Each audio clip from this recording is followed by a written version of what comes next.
When it comes to making small, sustainable changes over time, there's a couple of things that I can promise you, and they all kind of suck. And if you're not prepared for some of these things, it can really stunt your ability to stick with these small changes over time. This is like the foundation of a lot of self help and self improvement advice, which is just make small incremental changes over time.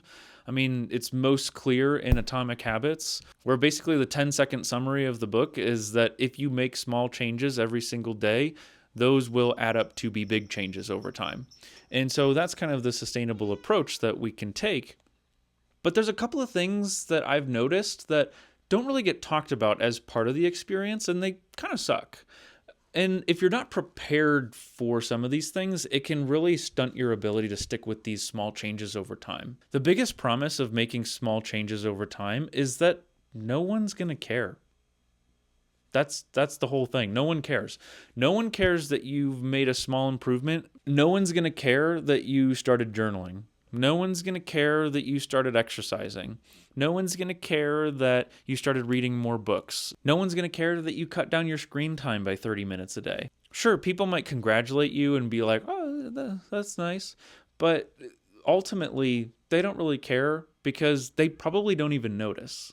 We start to engage with change in ourselves, and it feels really significant on the inside, and it feels really significant for us. But from the outside, we don't look any different. We're not acting any different. We're not doing anything different.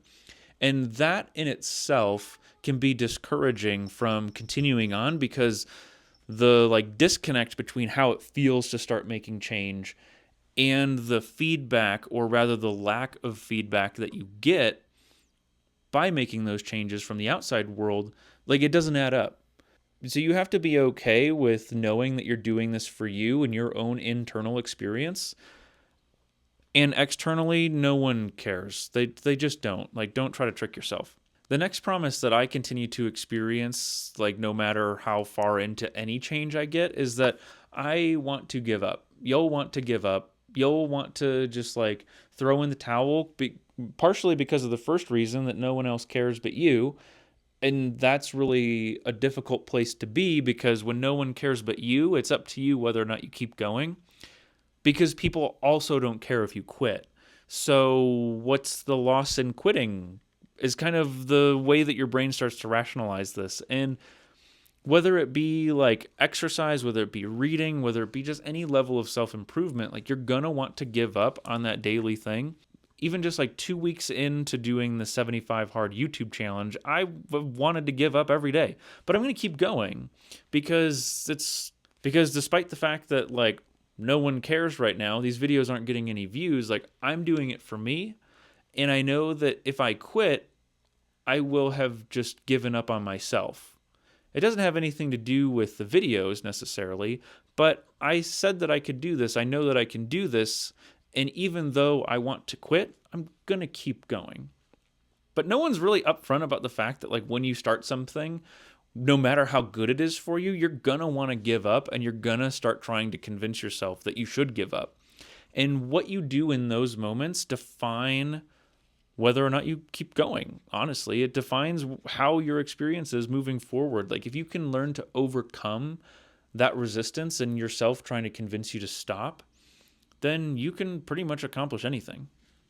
And on top of that, the next promise is that if you do keep going, and you don't quit, you will start to wonder if it's worth it. And I know this kind of sounds the same, where wouldn't I have decided it's worth it if I kept going? And the answer is maybe, kind of, but just because you keep going on something doesn't mean that you actually believe it's worth it. For example, there were projects that I worked on when I was working in schools that I didn't think were worth it, but I had to keep going. And so, because for whatever reason or another, it was important on some level that I didn't really care about, but I just had to get that project done. I kept going even though I wanted to quit, but ultimately I didn't find it to be worth my time, worth my energy, worthy of me continuing to use my time and energy for us, but I did it anyways. And that same kind of mentality can start to strike even if you continue to keep going, even if you make the decision to keep moving forward on doing the hard thing. you will start to question whether or not it's worth it. Because you're making small changes, it can be hard to see the impact and the worth in those moments.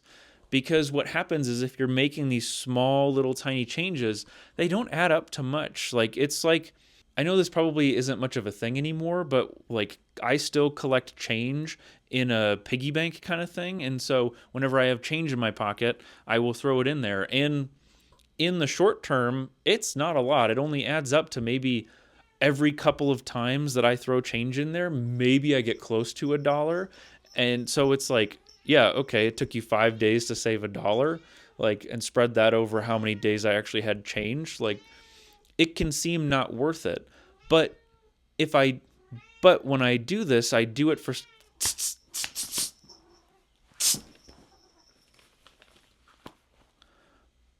But when I start to save change like that, I do it for long enough that by the time that a few years in, by the time I'm ready to break open the bank and kind of see what's in there, I've had hundreds and hundreds of dollars in there.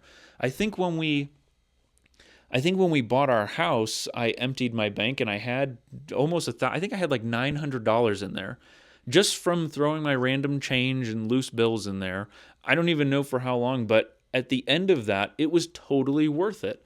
Those little instances of saving a couple of cents here and a couple of cents there didn't really feel like much, didn't really feel significant, didn't really feel worth it. But then when I was ready to bust it open and I could look back at the entirety of what I had collected, $900 was awesome. And so the question of worth kind of needs to be reworked in the sense of, is this individual action worth it? No. But is this action compounded over months, years, decades? Will it be worth it then? Will I be glad that I stuck with it? Hell yeah. And if you can answer that, then I think that you can have a better shot of continuing with something because, one, no one cares except yourself. No one cares if you keep going. No one cares if you quit. So reconcile that with yourself and then tackle the question, are you going to quit or not? Because if no one cares if you quit, no one cares if you keep going, you really need to make the hard call to commit to something because you're the only one that can decide to quit. And then if you keep going and you decide not to quit, you really need to clarify for yourself whether or not you're relying too much on the worth of this one instance or the worth of the entire portfolio of the instances that you have done of this habit, of this skill, of this whatever it is you're doing. Have you collected enough change to make a difference today? No.